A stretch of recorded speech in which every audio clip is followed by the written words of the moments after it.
Bonsoir,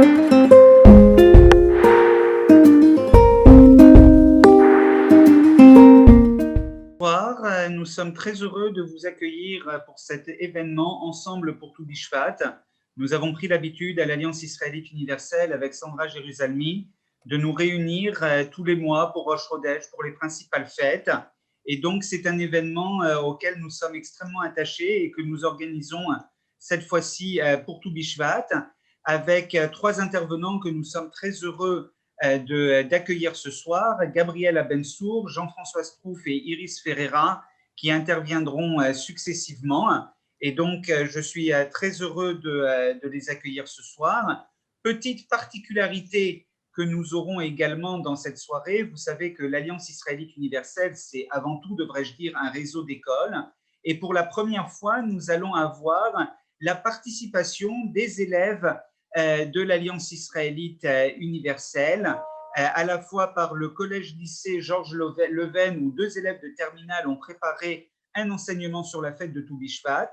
Et nous allons tout de suite commencer par une participation, une vidéo que des élèves du primaire du groupe scolaire Alliance des Pavillons sous bois a préparé. Ce sont des élèves de CM1. Je remercie la directrice du primaire, Ariel Sasportes, qui a préparé cela. Et je salue d'ailleurs la présence de Moshe Mechali, le directeur du groupe scolaire que je viens d'avoir arrivé. Peut-être qu'Ariel Sasportes est également avec nous. En tout cas, merci à vous deux pour la préparation et merci surtout aux élèves de CM1 pour ces enregistrements. Nous allons les entendre successivement 2 fois dans la soirée, en prélude et en conclusion de cette soirée. Et donc, nous allons commencer par une chanson, puis par une prière pour la plantation des arbres en Israël. Je laisse la main à Sandra pour nous diffuser cette première vidéo.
Prière pour la plantation d'arbres en Israël.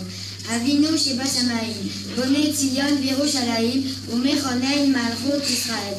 Veser Hashem Arsecha, Ve'ashpa Alea Mituf Ratecha. תתן לברכה בגשמי רצון אורד בעיתם לרבות ערי ישראל והמקיה ולשתות בהם כל צמח ועץ ונטשיות אלי אשר אנחנו נוטשים לפניך היום. Notre Père dans les cieux, toi qui construis Sion et Jérusalem, bénis le pays par toi donné à nos ancêtres. Hachem accepte l'offrande de cette terre qui est à toi. Accorde-lui ta grâce divine et ta mansuétude. Donne-lui la bénédiction de la rosée. Donne-lui les pluies bienfaisantes en leur saison pour étancher la soif des montagnes et des vallées d'Israël, pour abreuver chaque plante et chaque arbre et ces arbustes que voici que nous plantons aujourd'hui devant toi.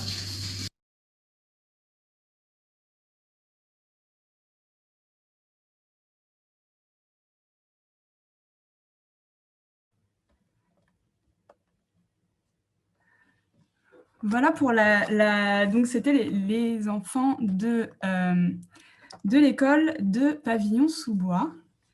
Et nous allons maintenant laisser la parole à Gabriel Abensour. Gabriel Abensour, tu es donc le cofondateur du blog Moderne Orthodoxe, désormais le blog Aderaba, cofondateur également du Beth Midrash Tashma à Jérusalem, Nous avons l'habitude de te recevoir à l'Alliance israélite universelle pour différents programmes d'études et c'est toujours un plaisir et nous espérons également avoir de nouveaux projets également en attente et à venir. En tout cas, ce soir, tu nous parles de Tou Bishvat et l'écologie. Peut-on réinventer les traditions? Je te laisse la parole pour cette étude. Merci beaucoup Sandra et merci à l'Alliance, à Ariel et à toi pour l'invitation, c'est toujours un plaisir. Alors je vais juste faire un petit partage d'écran pour qu'on puisse suivre ensemble les textes et je me lance avec vous. Alors une seconde. Ok, donc j'ai appelé cette intervention Tou Bishvat et écologie, peut-on réinventer les traditions? Et parce que comme vous le savez déjà probablement tous et toutes, les fêtes juives, dans la tradition juive, elles ont bon dos, puisqu'on a l'habitude de mettre des couches d'interprétation au fur et à mesure des siècles, qui parfois leur changent leur sens originel. Et comme souvent, moi je propose de voir ça non pas comme un changement, non pas comme un remplacement, mais comme en fait une évolution où à chaque fois, chaque génération rajoute des strates d'interprétation symbolique qui permettent d'enrichir le contenu de la fête, qui permettent d'enrichir le contenu des traditions. Alors, je donne quand même un exemple au cas où quelqu'un n'aurait pas lui-même en tête plusieurs. Je pense que l'exemple le plus classique, c'est celui de la fête de Shavuot. On a dans la Torah ce qu'on appelle les Shalosh Regalim, les trois fêtes donc de Sukkot, Pessah et Shavuot, qui sont toutes des fêtes agricoles. Lorsqu'on lit le texte biblique, c'est toutes des fêtes agricoles. Et surtout Shavuot, qui est une fête qui n'est qu'une fête agricole dans le texte biblique. On nous parle donc de l'Omer qui est au centre, l'Omer qu'on apporte, cette offrande qu'on apporte au temple, qui est une offrande agricole qui vient marquer en fait les changements, les saisons, etc. Et vous savez tous qu'aujourd'hui, Shavuot, on la fête comme la fête du don de la Torah. Ce changement-là, il a apparu à l'époque du Talmud. C'est les sages du Talmud qui vont, après un débat comme d'habitude, qui vont arriver à la conclusion que la Torah a été donnée le jour de Shavuot. Il y a d'autres opinions dans le Talmud, mais c'est celle qui va être retenue. Et c'est comme ça qu'on va passer, on va avoir une transition d'une fête agricole à une fête qui est la fête du don de la Torah. Évidemment, ce changement-là, il ne se fait pas en effaçant l'interprétation, l'explication biblique, mais il se fait en rajoutant. Et on va, au fur et à mesure, développer cette tradition-là. Et la fête de Shavuot, elle va continuer à évoluer. Et on pourrait faire la même chose en fait avec chaque fête juive. On pourrait voir comment chaque fête juive a toute une liste d'interprétations, de symboliques qui s'y attachent au fur et à mesure des siècles et qu'on enrichit. Alors, ça m'amène à Tou Bishvat. Tou Bishvat, c'est encore plus intéressant, puisque le simple fait que la simple qualification de fête juive est en soi une innovation. Pourquoi une innovation? Parce que d'abord, Tou Bishvat n'existe pas dans la Torah écrite. Dans la Bible, on n'a pas de trace de Tou Bishvat. Et dans la Mishnah, on nous parle d'une date qu'on appelle le Nouvel An des Arbres. Mais cette date-là, en réalité, ce n'est pas vraiment une fête. Encore une fois, d'abord, c'est une date qui fait débat. On se demande, les sages de la Mishnah ont une interrogation technique pour savoir à partir de quel moment on commence à compter les années des arbres, à partir de quel moment on peut considérer qu'un arbre a 1 an, 2 ans, 3 ans, etc., pour des considérations techniques qui sont liées à ce qu'on appelle les Trumot Maasrot, à la Orla, à des listes en fait, de lois juives par rapport aux arbres par rapport à leurs fruits. À ce moment-là, au moment donc de la Mishnah, on ne parle pas encore de fête juive. À quel moment Tou Bishvat commence à devenir une fête juive? On peut pointer du doigt plusieurs éléments des Moyen-Âge, mais c'est le changement. Le changement arrive véritablement au moment, au XVIe siècle, à Tzfat, en Israël, à Safed, à travers l'école des kabbalistes de Tzfat qui se réunissent et qui commencent à donner à Tou Bishvat un autre sens, une autre symbolique, le Nouvel An des Arbres, plus uniquement comme une considération technique pour savoir à quel moment il faut prélever, à partir de quelle année on peut manger les fruits de l'arbre, mais le Nouvel An des Arbres comme toute une symbolique d'un retour, on connaît déjà tous la symbolique de Tou Bishvat aujourd'hui, cette symbolique-là de la sève qui revient dans l'arbre, de la vie qui reprend, etc., et une symbolique qui va être développée d'une façon mystique. On peut aussi y voir des influences historiques, puisqu'on se rappelle que l'école de Tzfat, elle est fondée par des gens, en grande majorité, qui s'établissent après l'expulsion des Juifs d'Espagne et en fait reprennent une vie juive, redéveloppent une spiritualité juive. Tout ça se fait à ce moment-là. Et c'est comme ça que Tu Bishvat va aussi arriver en dehors des cercles mystiques. C'est la fête qui va commencer à toucher un peu tout le monde, puisqu'on va aussi mettre en place un très beau seder de Tu Bishvat. Je ne sais pas si tout le monde le connaît, mais un seder de Tu Bishvat, où on mange les 7 fruits d'Israël, où on boit du vin rouge, du vin blanc.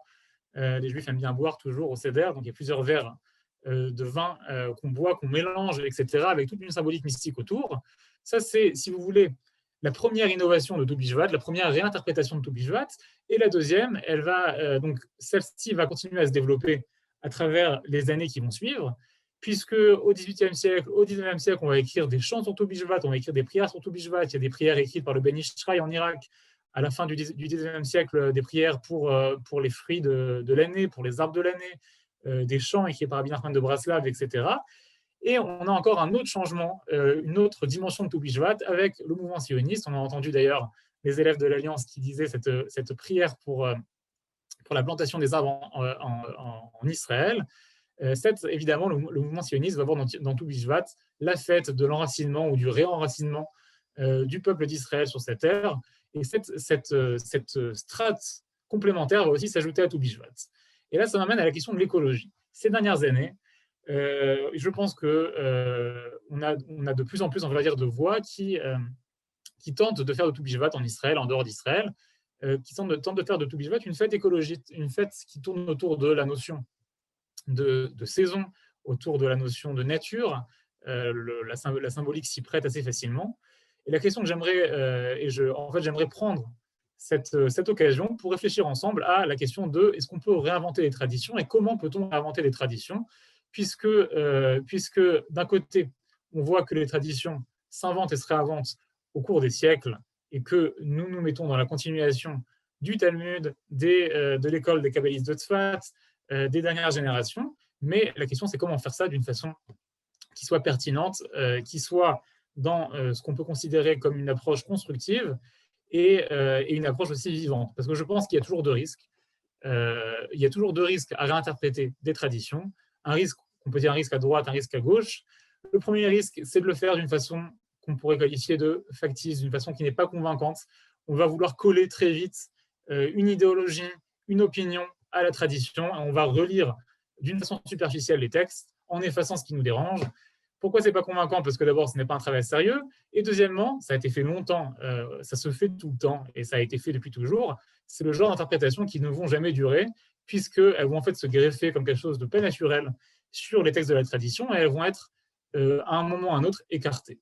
D'un autre côté, une approche totalement immobiliste, elle est aussi dangereuse, puisque l'approche immobiliste, si on continue, si on n'est pas capable en fait d'ajouter, de renouveler et de réinterpréter et de réarticuler nos traditions à travers le monde qui nous entoure, on tombe souvent en fait dans quelque chose qui nous paraît totalement déconnecté de notre réalité à nous. Déconnecté dans le sens où c'est une fête qui ne nous parle plus. Pensez par exemple à ce que fait le Talmud lorsqu'il transforme ou lorsqu'il ajoute des nouvelles couches d'interprétation aux fêtes juives, aux fêtes bibliques.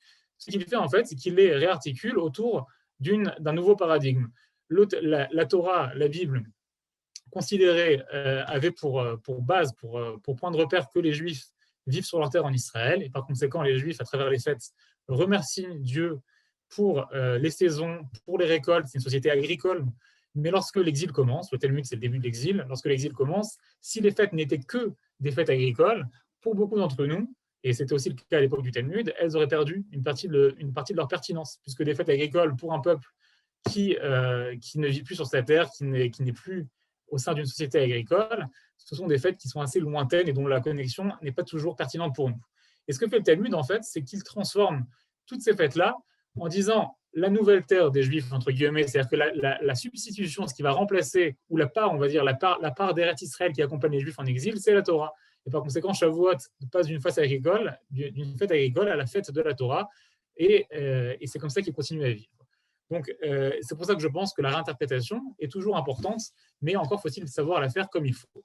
Alors, j'aimerais qu'on se plonge ensemble dans un premier texte, et j'aimerais aussi poser le problème de l'écologie et du judaïsme en général.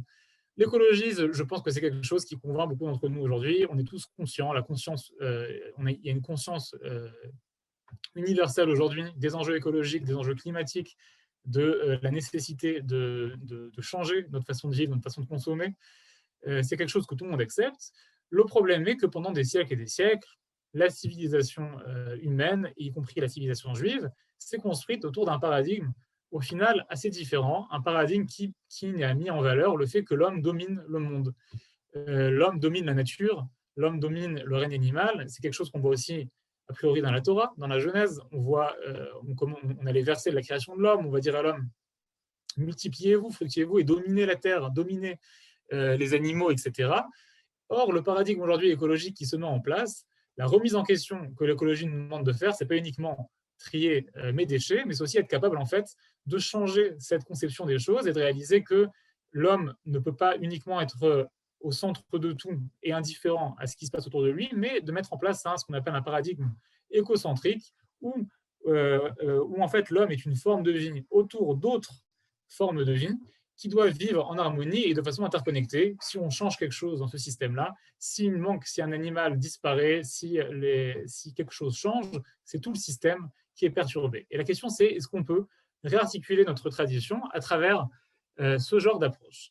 Et là, j'aimerais montrer que je voudrais commencer avec un premier texte, un texte du Midrash. Le Midrash est toujours riche en interprétation et c'est toujours l'occasion déjà à la fois d'utiliser l'approche du Midrash comme une approche aujourd'hui pour interpréter nos textes, mais aussi le Midrash en fait nous ouvre toujours des fenêtres, des ouvertures qu'il faut prendre et qu'il faut continuer autour de toute une liste de sujets, en l'occurrence autour aussi de la nature. Le premier Midrash que j'ai apporté, c'est un Midrash tiré de Kohelet Rabbah, qui nous parle de la création de l'homme et de ce moment-là en fait où Dieu crée l'homme et le place dans le jardin d'Éden.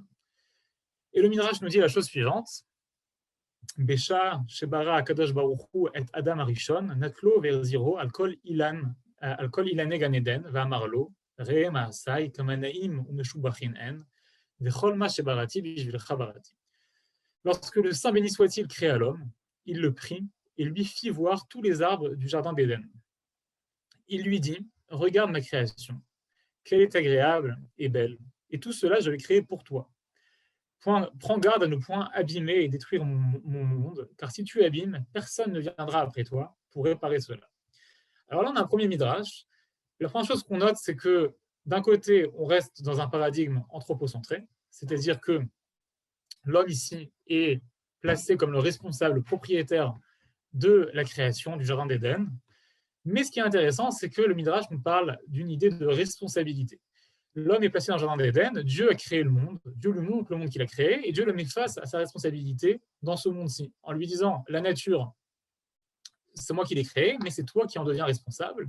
Et avec cette phrase aussi à la fin: car sache que si tu abîmes, personne ne viendra après toi pour réparer cela.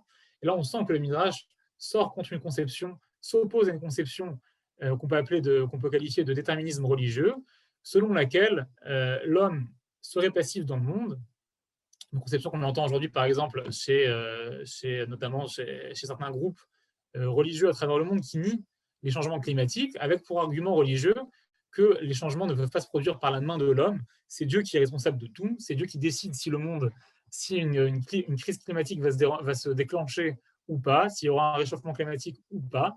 Et ce Midrash qui nous dit quelque chose de tout à fait différent, qui nous dit non, c'est vrai que la providence divine est là, c'est vrai que Dieu a créé le monde et que Dieu est le créateur dont la présence est permanente, mais Dieu a aussi donné à l'homme un libre arbitre, et ce libre arbitre inclut une responsabilité qui est que face au monde qu'il a créé, à nous de ne pas le détériorer, avec cette phrase assez dramatique, car si tu abîmes, personne ne viendra après toi pour réparer cela. Sous-entendu, même moi, Dieu, je te mets face à ta responsabilité et ne compte pas sur moi. Ne compte pas sur moi pour réparer les dégâts si tu n'as pas été capable de garder le monde qui a été créé. Alors ce texte-là, je pense qu'il ouvre une piste vers une réflexion sur une remise en question du paradigme dans lequel nous avons tous grandi, dans lequel le monde entier a évolué.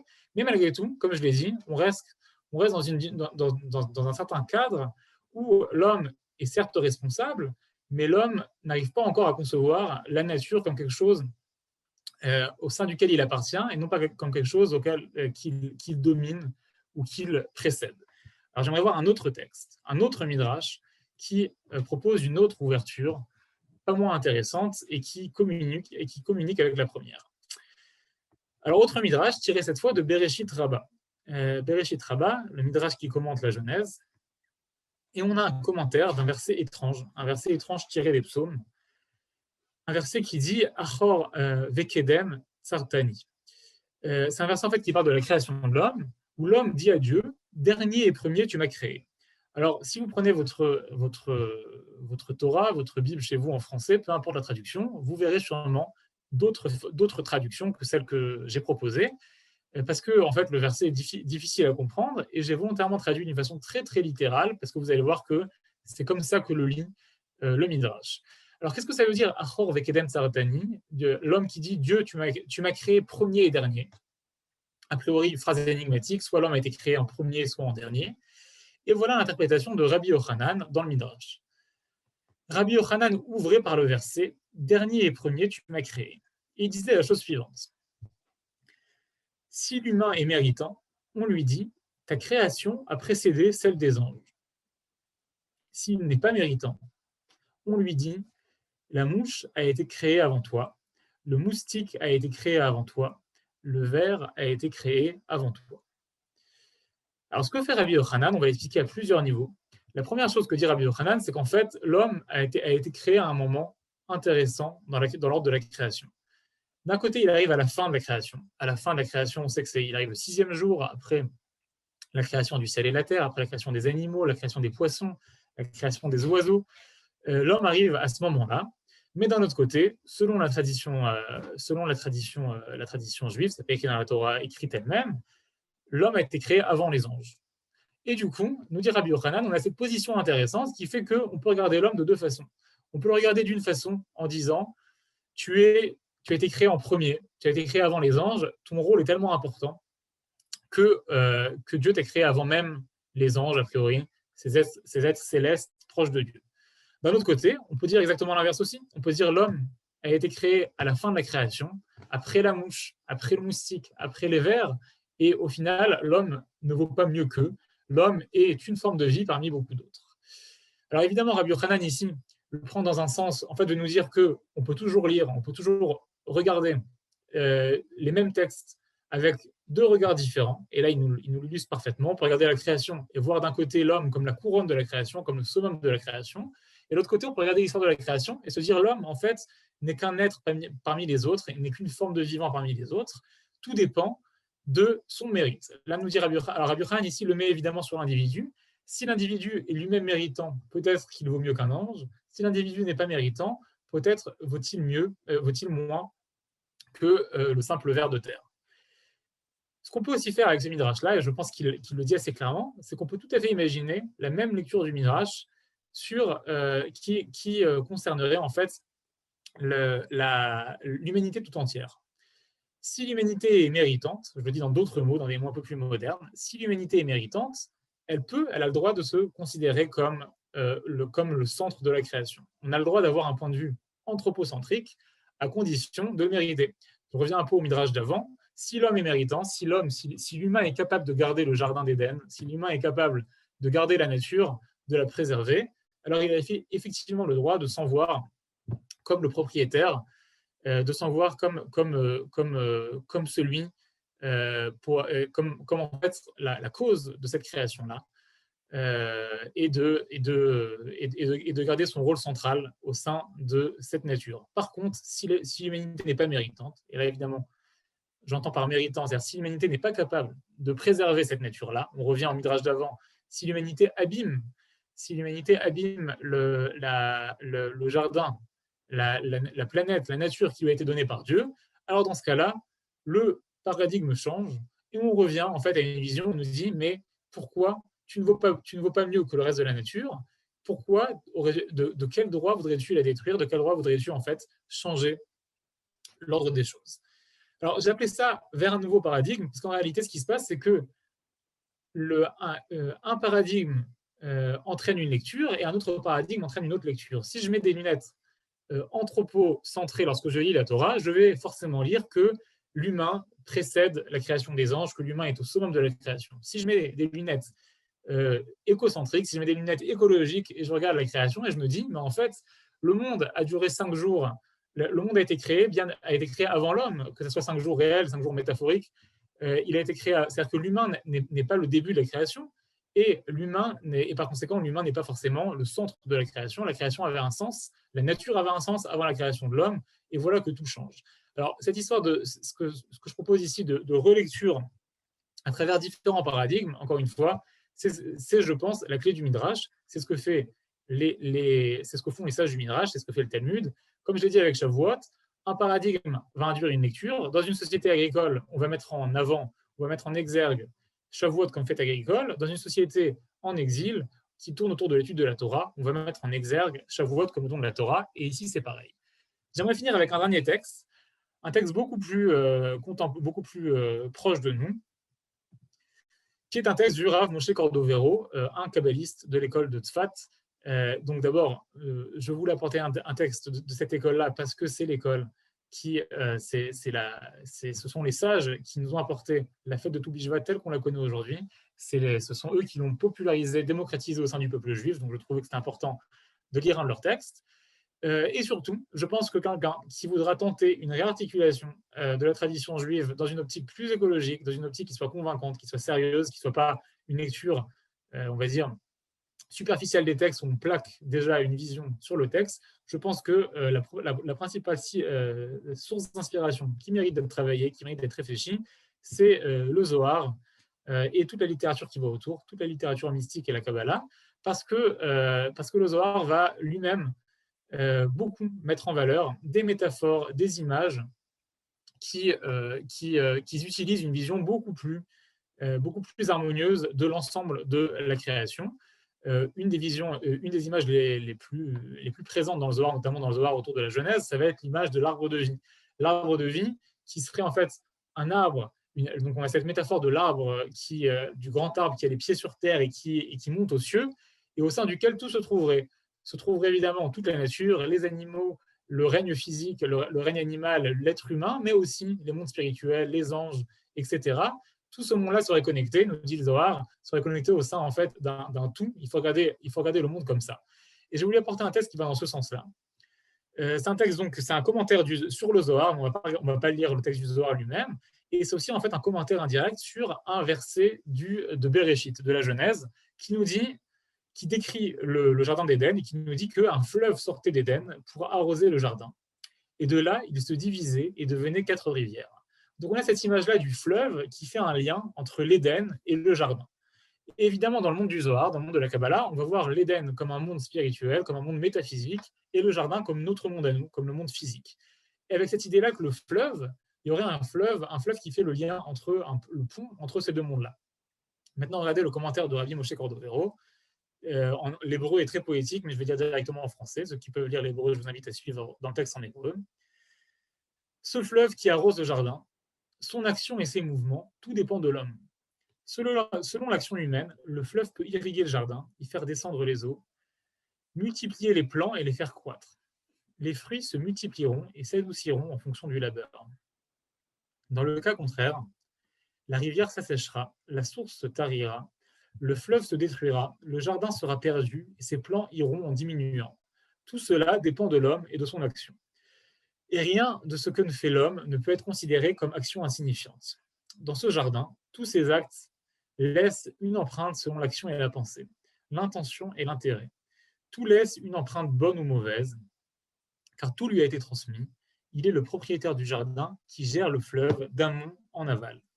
Ce que nous dit ici, alors vous vous doutez bien que c'est une lecture évidemment mystique qui ne parle pas d'écologie telle qu'on l'entend aujourd'hui. Le Rav Moshe Cordovero nous parle de la responsabilité humaine et du fait que l'action humaine a un impact sur notre monde à nous, sur le monde physique et sur le monde métaphysique. Mais en réalité, on peut prendre ça à un sens à 2 niveaux. Il y a cette idée, je trouve, très belle. Si on a parlé avant de responsabilité humaine, alors là, le Rav Moshe Cordovero la pousse au summum. L'être humain est responsable. L'être humain est responsable non seulement de son monde à lui, mais même des mondes, de la connexion entre le monde physique et le monde métaphysique, avec cette idée-là centrale au milieu, qu'il n'existe pas d'action insignifiante de l'homme. Alors, on le sait aujourd'hui, on connaît même, on sait que la moindre, donc aujourd'hui, on compte notre empreinte carbone, on sait que voyager, la voiture, le recyclage, etc., chaque action laisse une trace. Chaque action laisse une trace sur la Terre. Chaque action n'est pas insignifiante dans le monde physique et, a fortiori, que chaque action n'est pas insignifiante non plus dans le monde métaphysique, avec cette idée-là que à l'homme d'être responsable, à l'homme de réaliser qu'il a été placé, qu'il peut en fait même détruire le jardin d'Éden au sein duquel il a été placé, que cette source de vie dépend de lui, dépend de son action, tant d'un point de vue physique que d'un point de vue métaphysique. Et je vais terminer avec ça. Merci à l'Alliance encore pour l'invitation et merci pour cet échange et je donne la parole aux autres.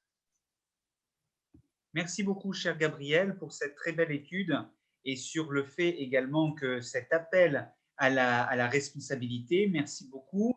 Alors, j'aimerais saluer notamment la présence parmi nous ce soir de Ariel Sasportes, donc la directrice de l'école primaire du groupe scolaire Alliance des Pavillons sous bois, qui a participé avec ses élèves à la réalisation des petites vidéos que nous avons vues et que nous verrons également à la fin de cette soirée. Et j'aimerais aussi saluer très chaleureusement la présence du professeur Armand Abécassis, le directeur du Beth Midrash Alliance Jules Brunswick, qui intervient très régulièrement sur Zoom, notamment par un cours bimensuel sur Jérusalem, porte du ciel, que je vous invite à suivre. Merci beaucoup, cher Armand, de partager ce Tou Bishvat avec nous.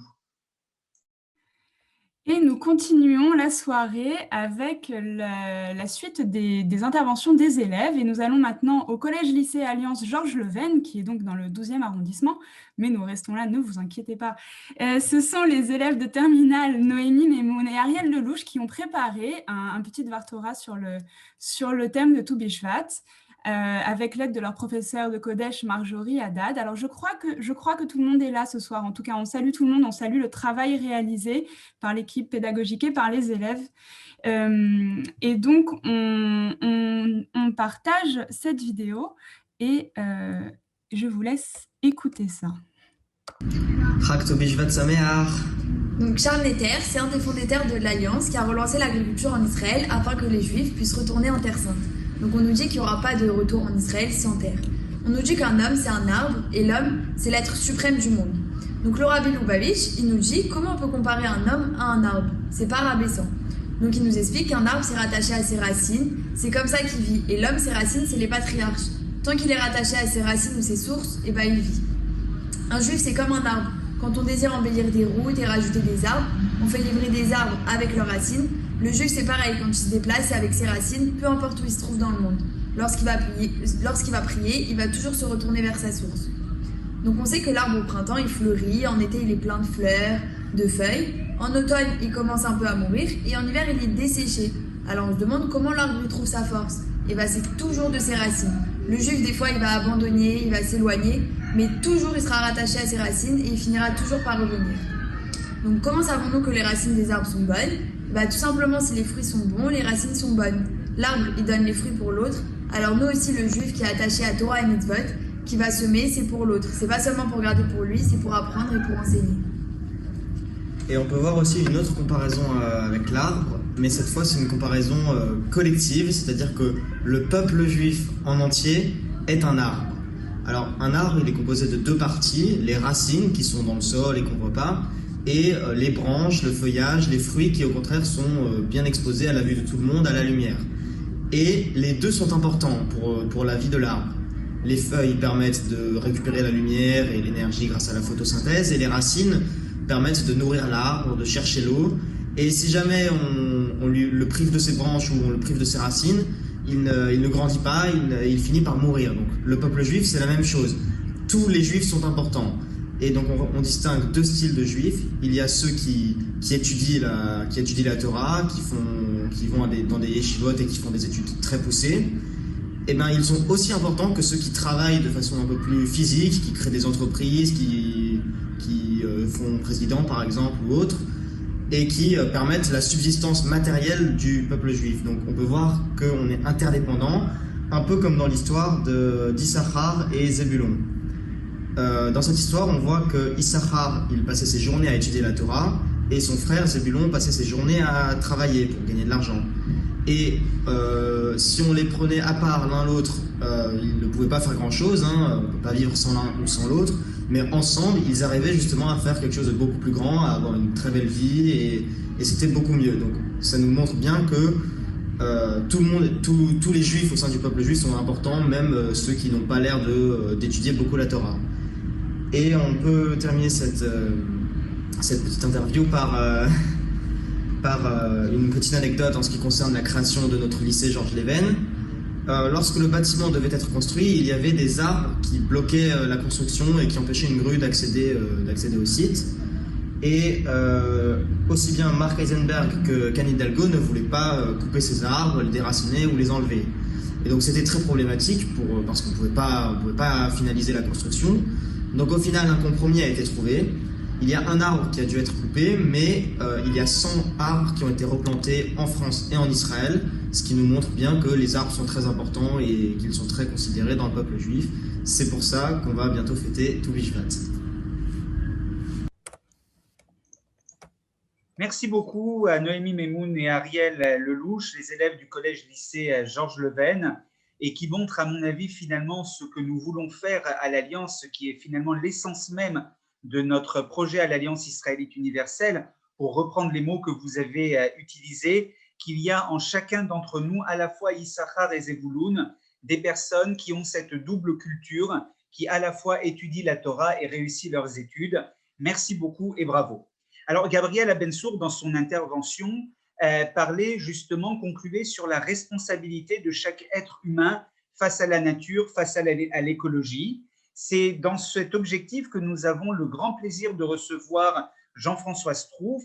Jean-François, vous êtes le directeur adjoint de l'ECUJ, de l'espace culturel et universitaire juif d'Europe. Et en plus, et peut-être que c'est un titre que certains d'entre vous ne lui connaissaient pas, vous êtes président de Judaïcal, c'est-à-dire d'une association qui œuvre au nom de l'universalisme pour la réparation du monde, pour agir pour la planète.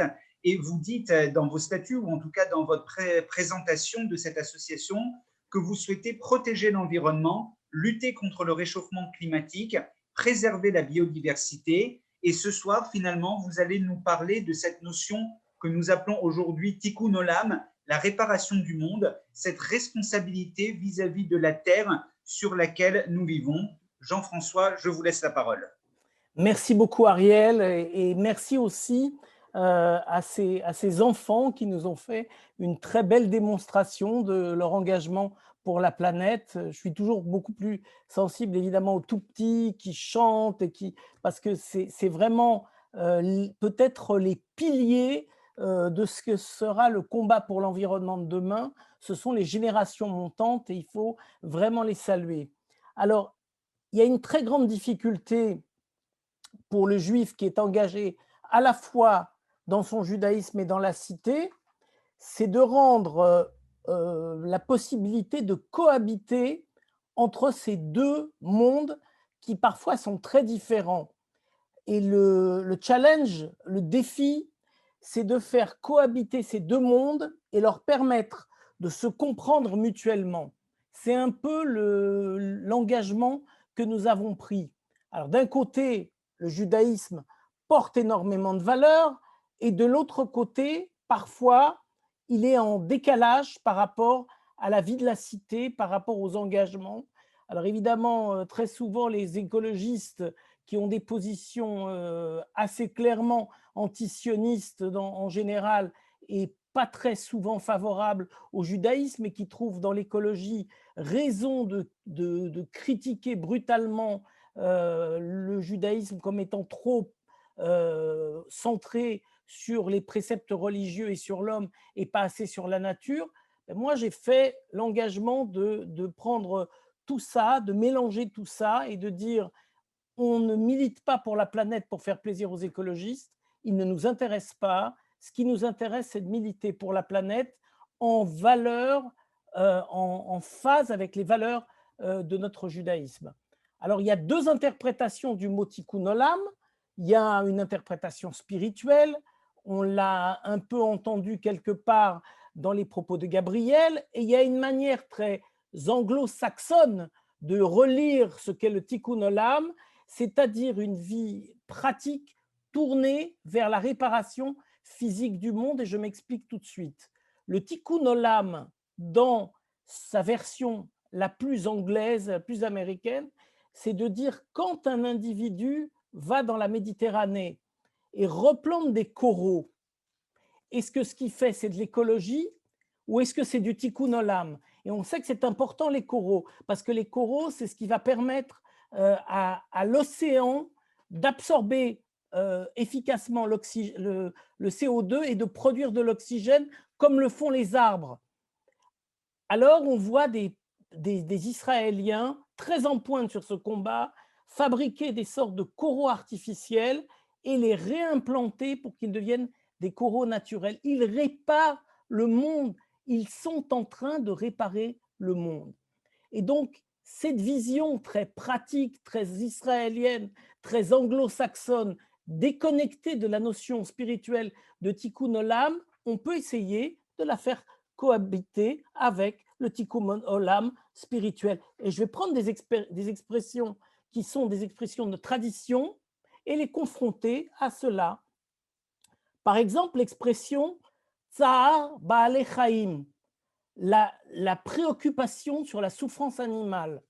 Est-ce qu'elle est du domaine du judaïsme? Pleinement. Ce sont nos textes qui prescrivent ça. Mais elle est aussi quelque chose qui est centré sur l'écologie.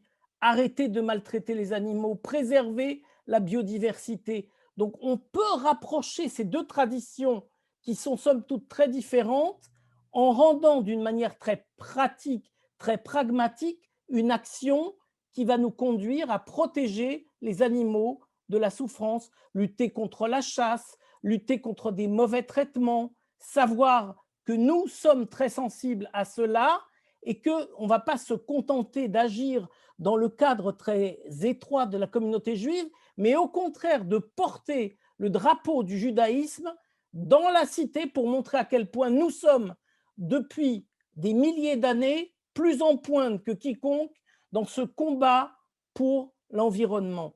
Un autre précepte, le Baal Tashrit, l'interdiction du gaspillage, mais dans l'idée même de l'interdiction du gaspillage, nous sommes très en avance sur la prise de conscience de la nécessité de recycler, de ne pas sans cesse dépenser l'énergie et les ressources de la terre.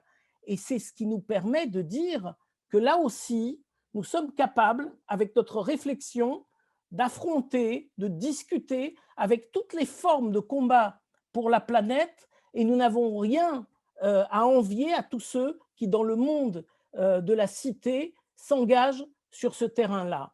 Alors, qu'est-ce que ça peut avoir comme conséquence? Alors, j'ai envie de vous dire avec cette plaisanterie, parce qu'on est très sérieux ce soir, mais c'est aussi une fête un peu gaie, que le rabbin, lui, toute l'année, il attend le juif de Kippour, et il attend quel jour? Il attend le jour de Kippour à la synagogue, celui qui ne vient jamais et qui vient une fois par an.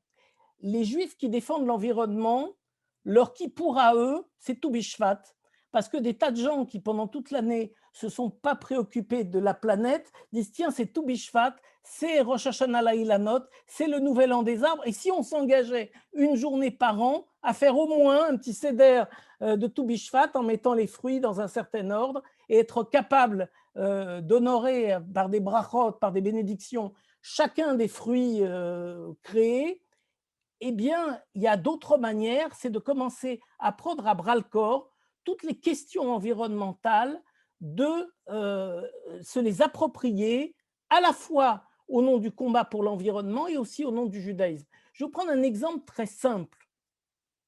Je vois passer des causes, j'anime 2 émissions de radio sur Radio J, une le mercredi matin qui est consacrée à l'environnement en général, une le jeudi matin à 7h qui est consacrée à Israël et l'environnement, et j'ai également une chronique sur le Tikkun Olam dans Actualité juive. C'est quoi le filtre? Comment on fait? Comment on prend les événements de la planète et on y réfléchit? Eh bien, on les confronte à chaque fois aux valeurs du judaïsme avec une grille de lecture qui est c'est compatible, c'est pas compatible. Et comment ça pourrait être compatible? Par exemple, je vois une cause très belle en Afrique. Des associations ont décidé, et ça va concerner beaucoup les enfants, vous allez très bien comprendre les enfants de quoi nous parlons. Il y a des enfants qui aident leurs parents à travailler au champ. En général, c'est quand il fait jour. Et qui est le parent pauvre? Quel est le parent pauvre de la vie de ces enfants? Ce sont les études. On sait la force de la lettre Lamed, parce qu'elle est l'étude et elle est plus grande que toutes les autres lettres. Donc on sait qu'il est fondamental que ces enfants puissent étudier. Mais quand ils ont fini les travaux des champs et qu'ils rentrent dans leur maison, il n'y a pas d'électricité, alors ces enfants-là n'ont plus la possibilité physique d'étudier, ou alors à la lumière d'une bougie ou d'une flamme, c'est pas génial. Alors les associations qui ont décidé une bonne fois pour toutes de permettre à ces enfants de pouvoir étudier le soir, ils vont faire quelque chose de très simple. Ils vont leur distribuer des cartables solaires à l'intérieur duquel, dans ces cartables, l'enfant a un tout petit panneau solaire qui va lui permettre, pendant tout le temps où il marche vers l'école ou quand il revient de l'école, et même dans la journée en exposant son cartable au soleil, d'alimenter une petite lumière. Et cette petite lumière, l'enfant, quand il va rentrer chez lui, il va pouvoir allumer la lumière et étudier, faire ses devoirs. Malgré les travaux des champs, il aura la capacité de pouvoir étudier et d'avancer dans sa vie, de faire peut-être de sa vie quelque chose de positif. Et je me disais, en achetant ces cartables, en les donnant à une association, qu'est-ce que je suis en train de faire? Quel acte je commets? Est-ce que j'achète des cartables et je reprends cette expression qui est la nôtre, or la goïm, une lumière pour les peuples, être capable, par un acte anodin, basique, tout simple, de donner la possibilité à des gosses au bout du monde d'étudier parce qu'on a ce sentiment dans le peuple juif de l'extrême utilité de l'étude pour faire progresser l'espèce humaine, pour permettre à des enfants d'avoir un avenir, et ben c'est cela peut-être l'interprétation. Vous pouvez lire tous les textes de la terre sur le judaïsme, vous verrez jamais cette expression que Or la Goïm, c'est de payer des cartables à des enfants pour qu'ils puissent étudier le soir. Mais faites bien la connexion entre l'un et l'autre. Vous verrez à quel point il existe en fait quelque chose de très commun à cette vision que nous avons d'être une lumière pour les nations et de donner la lumière à des gosses qui viennent d'une autre nation. Vous voyez, cette interprétation, elle peut vous paraître artificielle, mais de facto, elle ne l'est pas. Parce que nos valeurs, nous sommes le peuple du Naaseh Venishma. Nous devons d'abord agir pour mieux comprendre ce que nous faisons.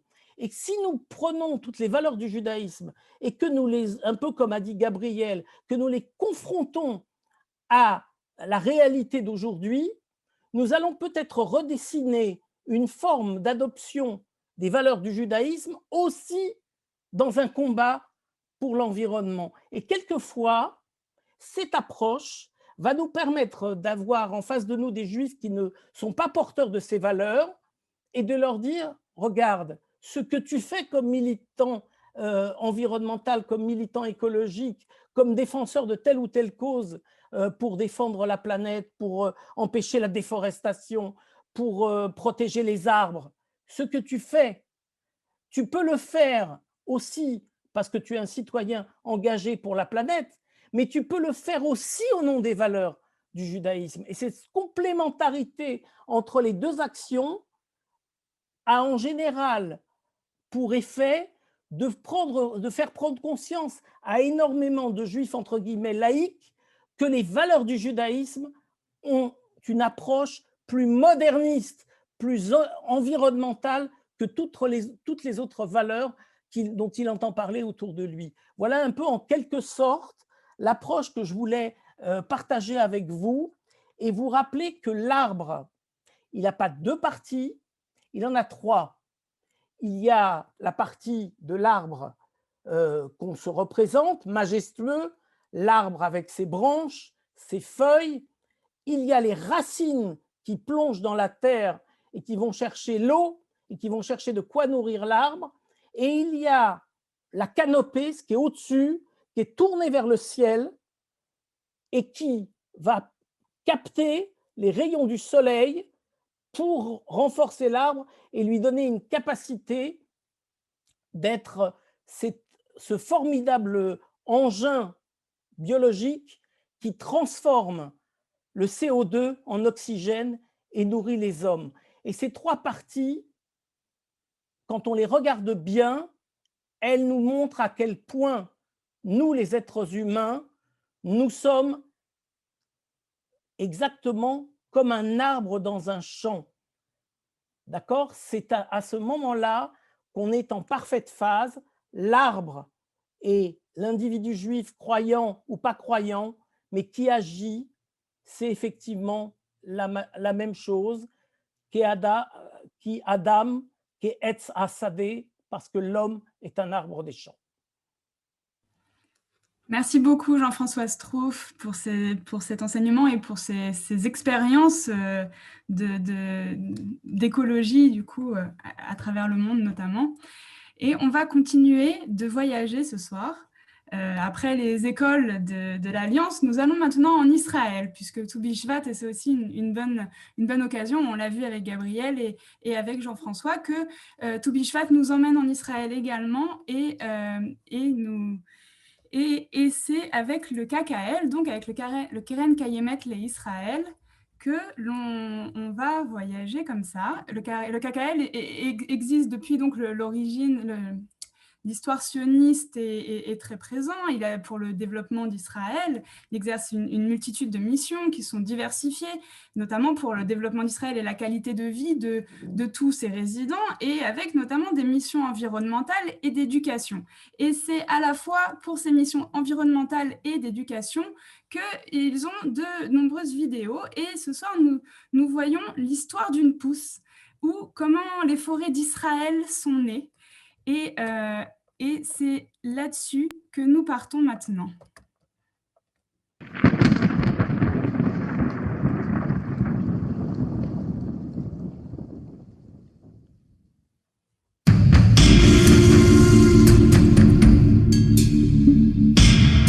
Les vertes forêts, que nous sommes habitués à voir presque partout dans le pays, n'ont pas toujours été là. La plupart des forêts dans lesquelles nous aimons passer nos week-ends et nos jours de fête sont en fait plantées par l'homme. Il y a 100 ans, il n'y avait presque pas d'arbres en Israël. Et depuis ce temps, Keren Kayemet le Israël, le Fonds national juif, a planté plus de 240 millions d'arbres. Avant d'arriver dans la forêt, les pousses se développent dans des pépinières centrales de Keren Kayemet le Israël, dans un processus basé sur des connaissances profondes et une vaste expérience accumulée au cours des années. Dans une première phase, les graines sont semées dans des bacs, sur une couche de terre fertile. Elles reçoivent de l'eau et des engrais, et elles se transforment en pousses. Pendant cette phase, elles deviennent de plus en plus fortes et développent des racines saines et puissantes qui les aideront à survivre pendant leurs premières années dans la forêt.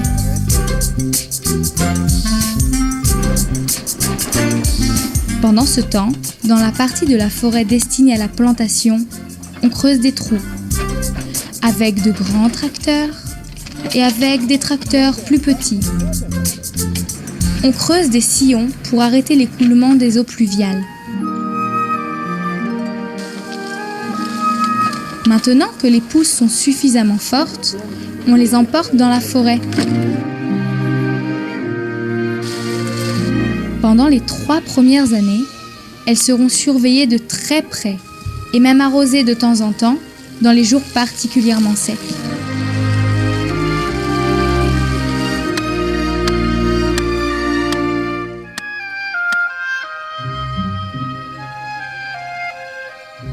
Après 3 ans, les pousses deviennent de jeunes arbres qui sont déjà capables de survivre par leur propre force.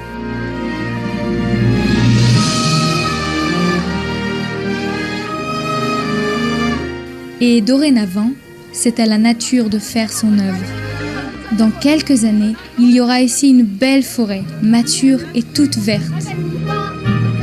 Les forestiers de Keren Kayemet le Israël vont en prendre soin et vont paver des sentiers et aménager des parkings pour que nous tous puissions en jouir.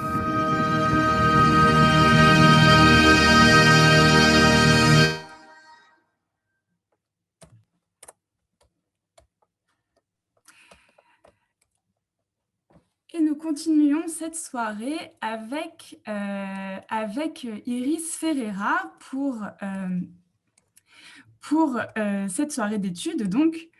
Et alors Iris Ferreira, vous êtes étudiante rabbinique, vous avez commencé par des études de médecine, inattendues mais pourtant, et puis vous vous êtes réorientée en études hébraïques et études juives, et vous êtes passionnée par les textes de la tradition et la liturgie. C'est comme ça que vous avez commencé vos études rabbiniques au Leo Baeck College, donc à Londres, et vous êtes maintenant en 5e année d'études rabbiniques, et vous faites votre stage donc dans les communautés Beth Hillel à Bruxelles et Judaïsme en mouvement à Paris. Donc, je ne sais pas d'ailleurs si vous êtes à Paris ou à Bruxelles ce soir. En tout cas, on voyage avec vous et on voyage dans le Talmud. On voyage dans l'univers du Talmud de Babylone pour parler du caroubier, cet arbre symbolique dans le Talmud. Iris, je vous laisse la parole. Merci Sandra pour l'accueil et merci à tous pour votre présence ce soir. Donc effectivement, j'ai parlé du caroubier dans le Talmud de Babylone. Je vais d'ailleurs partager l'écran pour que vous puissiez voir mes sources. Alors, je reviens en haut de page. Voilà. Donc, le caroubier est un arbre, on va le voir, dans le Talmud qui apparaît dans des contextes assez particuliers, qui va être souvent lié au miracle et à des choses assez surnaturelles, notamment dans les passages hagadiques. Donc, tout d'abord, pour introduire cet arbre, nous pouvons dire qu'en hébreu, le caroubier s'appelle Chachouv. Donc, j'ai remis les définitions qui correspondent à ce terme dans le dictionnaire Even Shushan. Et le caroubier, donc un arbre fruitier au feuillage permanent, de la famille des légumineuses. On va le voir avec la forme d'écosse, effectivement, ça ressemble un peu à des cosses de haricots. Et donc, il produit des fruits qui vont être riches en sucre et en protéines, donc très nutritifs. Et on va voir dans les tests que certains sages s'alimentaient presque exclusivement de caroub, donc il valait mieux que ce soit un fruit nutritif. Et ils peuvent aussi servir donc, non seulement dans l'alimentation humaine, mais aussi donc, comme fourrage pour le bétail et pour produire du miel et de l'alcool.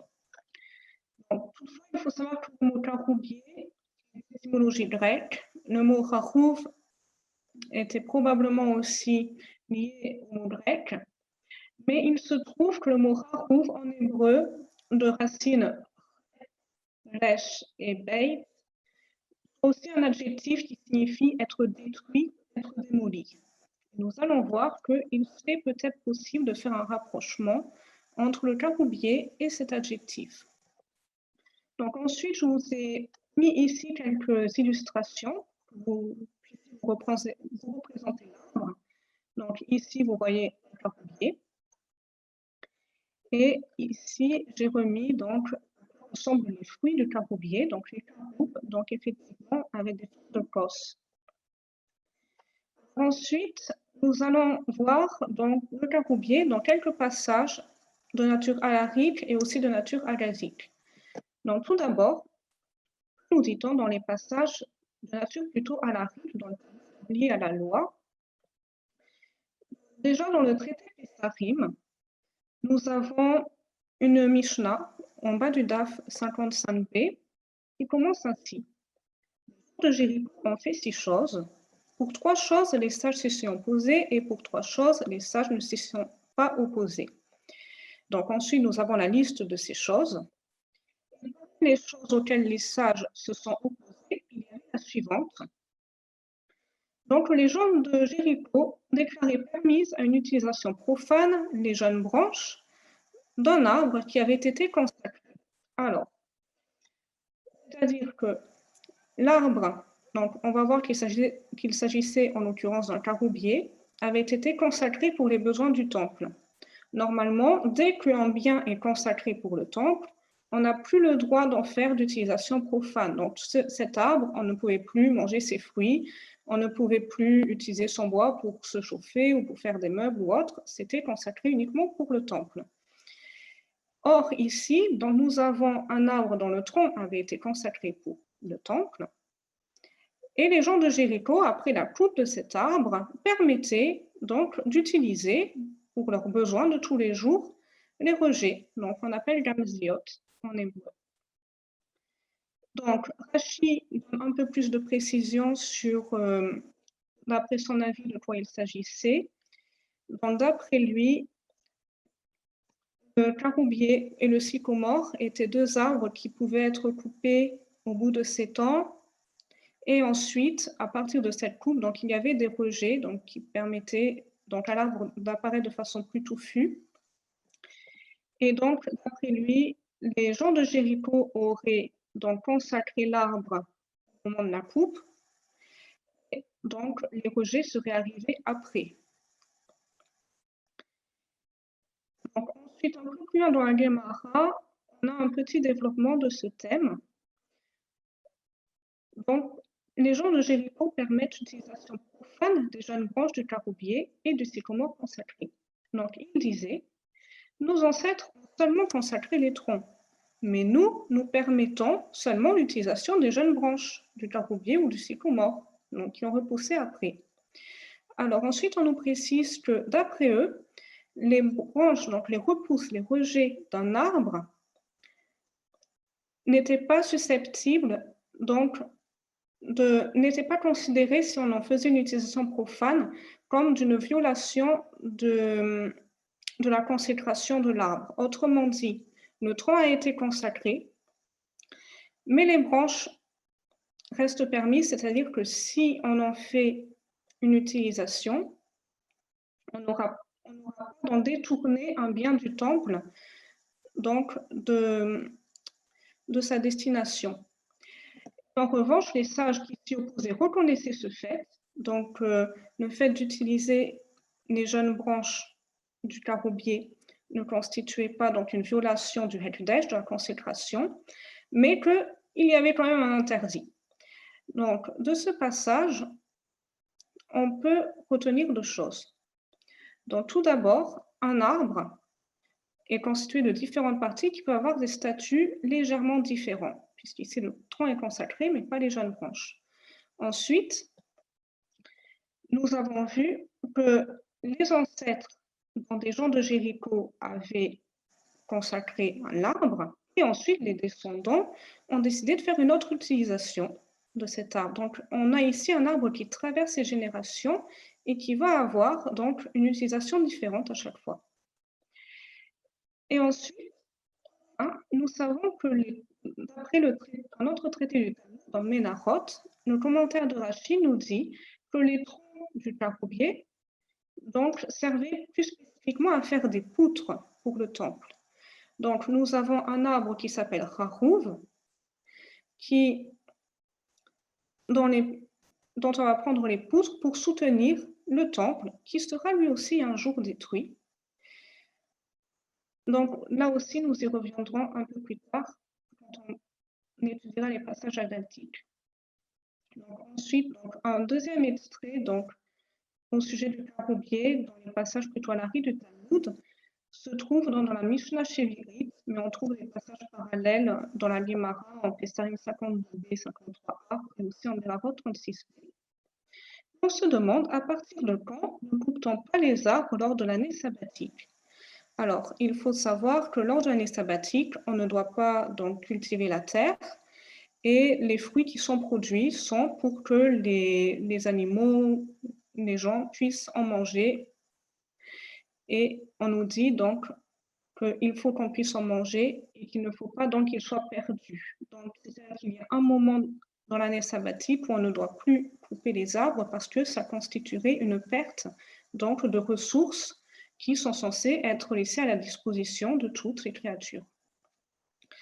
Dans l'école de Shammai dit, on ne doit plus couper les arbres à partir, donc toutes les espèces d'arbres, à partir du moment où ils mettent les feuilles.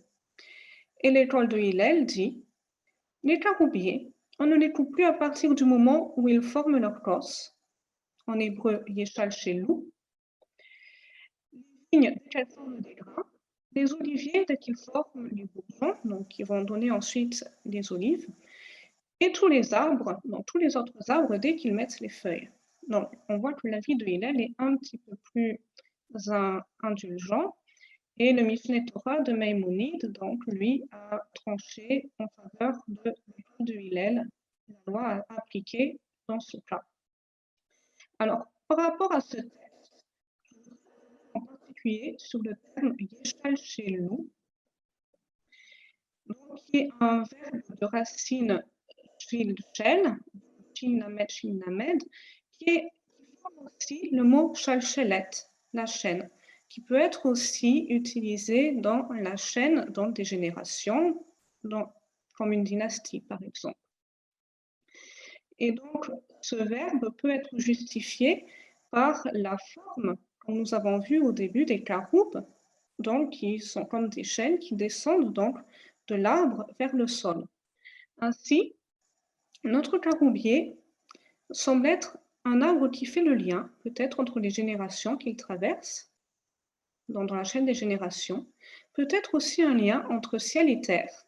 Comme nous allons voir dans les passages suivants, le caroubier apparaît souvent dans des histoires assez miraculeuses, donc peut-être où la providence divine ou l'intervention divine va se faire sentir sur la terre.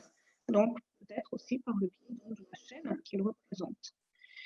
Et donc, on peut noter donc, dans les parallèles du Talmud, on ne trouve pas le terme Yeshal Shelu, mais Yeshar Shehu. Toutefois, ça a normalement exactement la même signification. Alors, ensuite, nous pouvons passer au passage de nature agadique. Donc, tout d'abord, un passage en Berachot 17b, où nous avons une discussion entre deux sages, donc d'après certains Rav et Shmuel, et d'après d'autres, Rabbi Yochanan et Rabbi Eliezer. L'un disait, le monde entier est nourri par la charité du Saint béni soit-il, mais eux, les justes, sont nourris seulement par leur mérite. Ils n'ont pas besoin de la charité du Saint béni soit-il. Et l'autre disait, le monde entier est nourri par le mérite des justes, mais eux, même leur propre mérite ne permet pas de les nourrir. Et cela correspond à ce qu'a dit Rav Yehuda au nom de Rav. Chaque jour, une voix céleste sort de mon rêve et dit, le monde entier est nourri grâce à Hanina, mon fils. Oh Hanina, mon fils, se comptant dans le cave de Karouv, donc d'une veille de Shabbat à l'autre. On peut noter plusieurs choses intéressantes. Tout d'abord, la similitude entre le mot Horev et le mot Harouv. On peut trouver ici aussi un jeu de mots intéressant, à savoir que donc, ces mots, une voix céleste qui sortent du mont Horev, donc le mont Horev n'est pas mentionné dans tous les parallèles de ce texte. Il est mentionné ici, mais pas dans les autres versions parallèles. Et par ailleurs, ce qui est intéressant ici, c'est que finalement le monde entier était soutenu par le Rabbi Hanina ben Dosa, qui lui-même était soutenu pratiquement uniquement par des karoub, donc pendant les jours de la semaine. Le Shabbat, sa femme préparait du pain, nous pouvons lire cela en Ta'anit 24b, 25. Mais tout le reste de la semaine, il mangeait seulement des karoub. Cela fait, nous avons vu plus haut, comme quoi les troncs des karoubiers pouvaient être consacrés pour produire des poutres à destination du temple.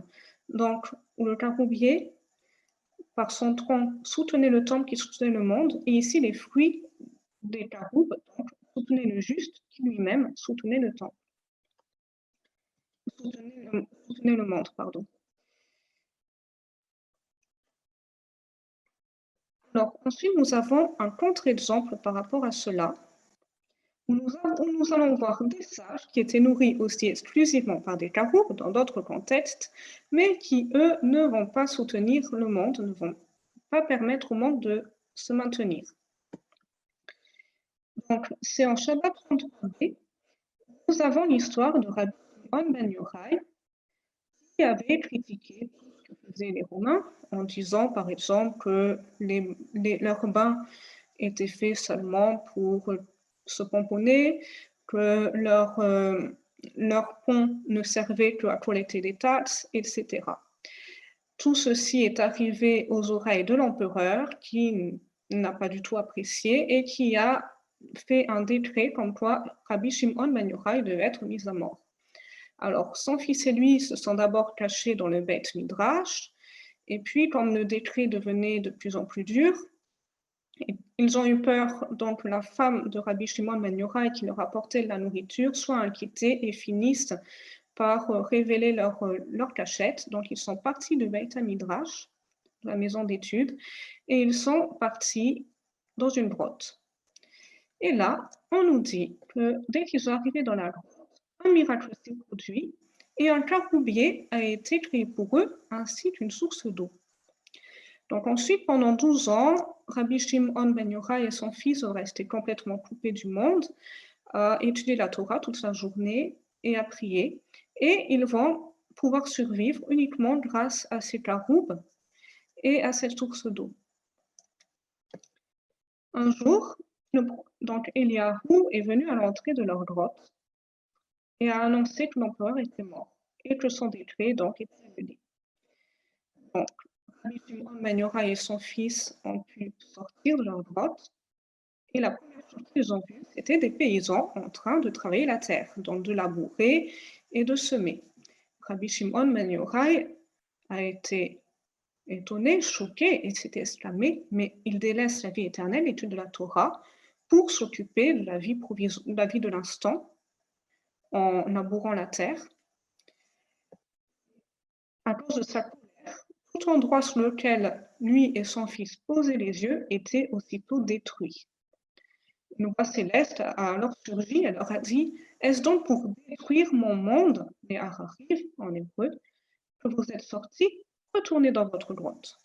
Ainsi, Rabbi Shimon ben Yochai et son fils sont rentrés dans leur grotte pendant 12 mois supplémentaires avant de pouvoir ressortir et d'arriver enfin à accepter que les gens s'occupent de cultiver la terre, pas seulement d'étudier la Torah en permanence. Ici, on peut se demander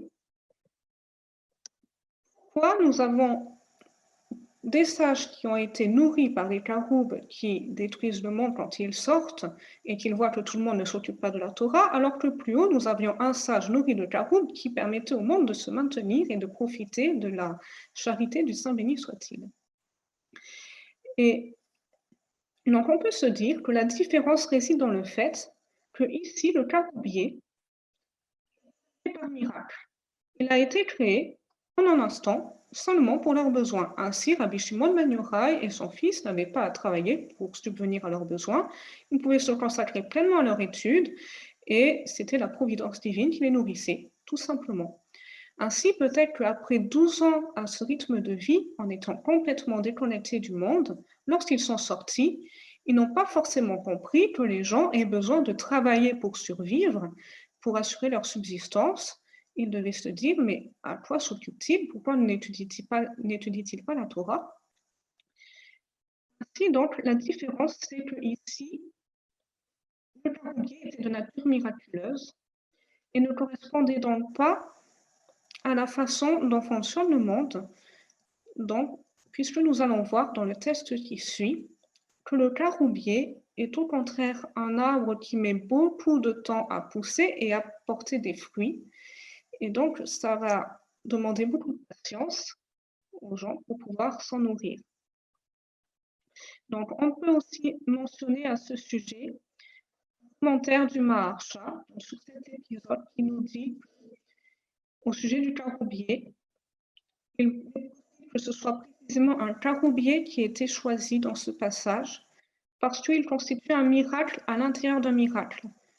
Puisque non seulement le caroubier a été créé en un instant, mais en plus un caroubier normal ne portant pas de fruits avant 70 ans après sa plantation, ici, il a porté des fruits tout de suite. Donc, on aurait un double miracle, autant pour sa création et le don de ses fruits.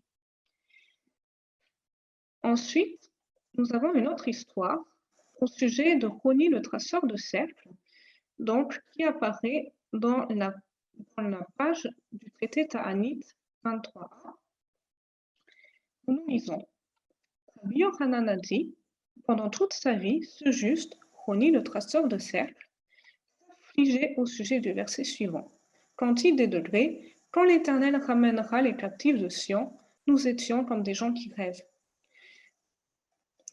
C'est le premier verset du psaume 126, on connaît bien, Shirama Alot, Adonai et Shivat Sion.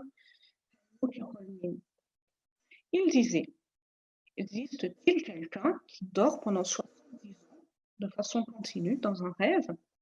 Or un jour, il marchait en chemin et vit un homme qui plantait un caroubier. Il lui dit, celui-ci, au bout de combien d'années portera-t-il des fruits? Et l'homme lui répondit, au bout de 70 ans. Puis le traceur de cercle lui dit, et est-il évident pour toi que tu vivras encore 70 ans? Cet homme lui répondit, j'ai trouvé le monde avec un caroubier. Comme mes ancêtres l'ont planté pour moi, je le plante pour mes enfants.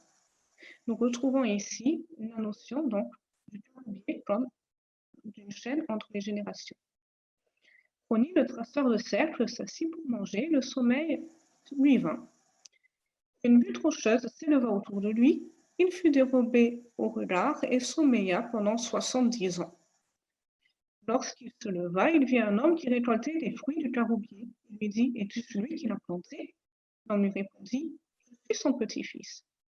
Roni, le traceur de cercle, dit, il faut en déduire que l'on peut dormir 70 ans. Et il vit que son ânesse, pendant ce temps, avait donné naissance à de nombreux petits, qui avaient même donné naissance à des petits, et cela formait pratiquement un troupeau d'ânes. Il alla à sa maison et dit, le fils de Roni, le traceur de cercle, est-il en vie? On lui répondit, son fils n'est plus, mais son petit-fils est ici. Il dit, je suis Roni, le traceur de cercle. Mais les gens de sa maisonnée ne le crurent pas. Il alla à la maison d'études et entendit les sages qui disaient « Cet enseignement est aussi clair pour nous que du temps de Roni le traceur de cercle, car lorsqu'il entrait dans la maison d'études, il résolvait toutes ces difficultés qu'avaient les sages. Et il leur dit « C'est moi !» Mais on ne le crut pas et on ne lui fit pas d'honneur comme il l'aurait fallu. Il éprouva alors beaucoup de chagrin, demanda la compassion divine et finalement mourut. Rava dit, utilise les gens, soit la mort. Donc, nous voyons dans ce passage toutes ces implications du fait qu'un caroubier.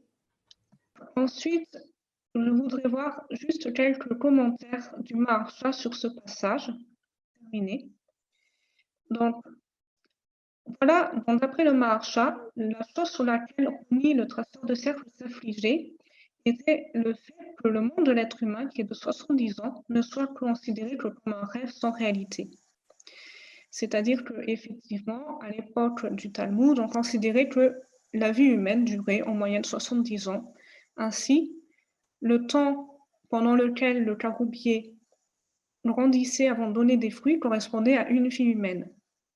Donc cela rejoint aussi un peu ce qu'on disait plus loin au sujet du verset de Deutéronome, l'homme est l'arbre des champs. Ici, on retrouve un peu cette comparaison entre les deux. Et donc, le fait que finalement la vie humaine soit considérée comme un rêve était pour lui une source d'affliction.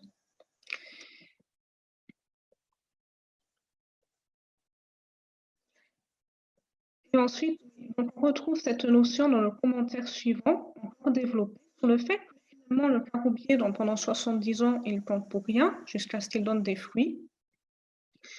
De même, l'être humain, finalement, qui a été créé la veille du Shabbat, travaille dur par ses actions pendant 70 ans, mais la consommation des fruits et la récompense n'est qu'après 70 ans dans le monde à venir. Autrement dit, finalement, tout le labeur qu'un être humain va faire dans sa vie, il n'en verra pas forcément les fruits, mais peut-être les générations suivantes pourront en profiter, tout comme les générations suivantes profitent des fruits du caroubier, donc sera rétribué dans le monde à venir.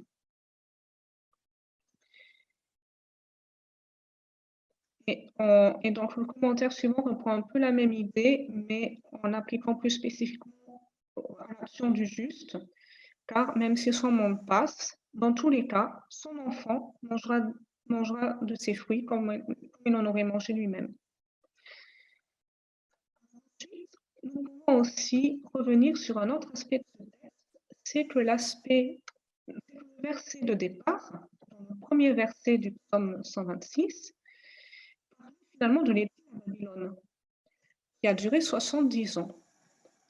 Ainsi, nous voyons que la durée entre la plantation du caroubier et le moment où il porte des fruits correspond non seulement à la durée de vie d'un être humain, mais aussi à la durée de l'exil à Babylone, pendant laquelle le temple était détruit, était Chachouv.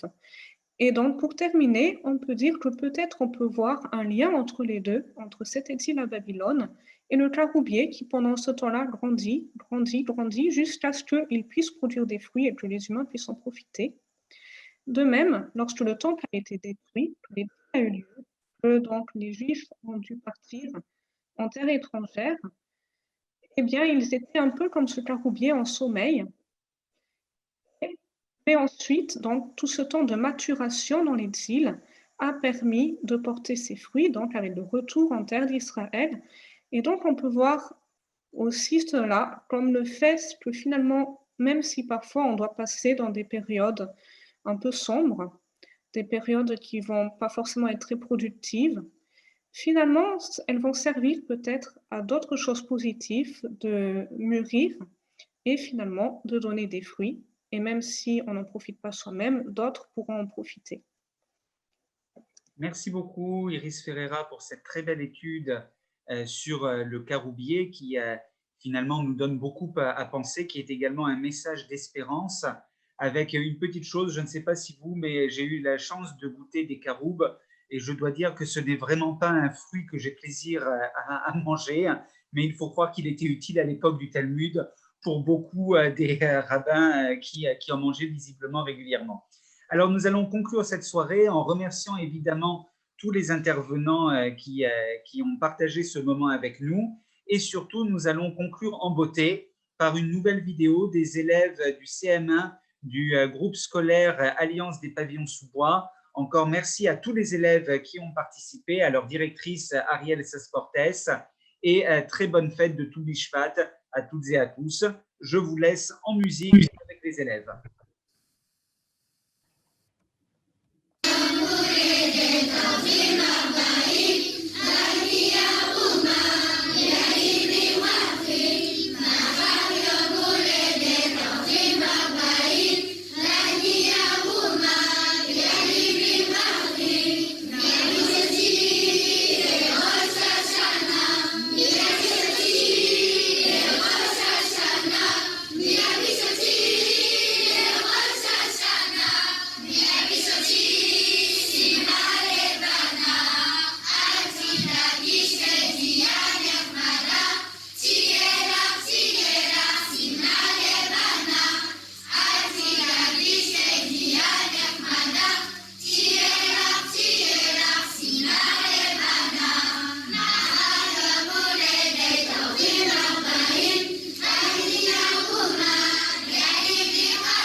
וגדל בעירה, למען יפרחו לרצה, בתוך שער עצי ישראל, לברכה ולתפארה, וחזק ידי כל אחינו, העמלים בעבודת אדמת הקודש, ובהפכה שממתה.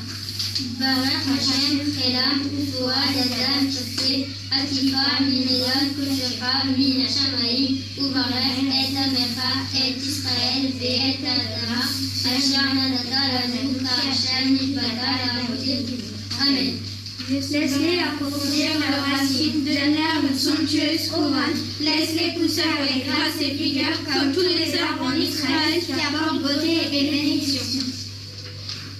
Accorde de la force au bras de tous nos frères qui œuvrent pour redonner vie à ce sacré et qui rendent la fertilité à ces déserts. Bénis au Seigneur leur force et puisse que ce travail de leur main s'accomplir de ta divine mérite. Amen.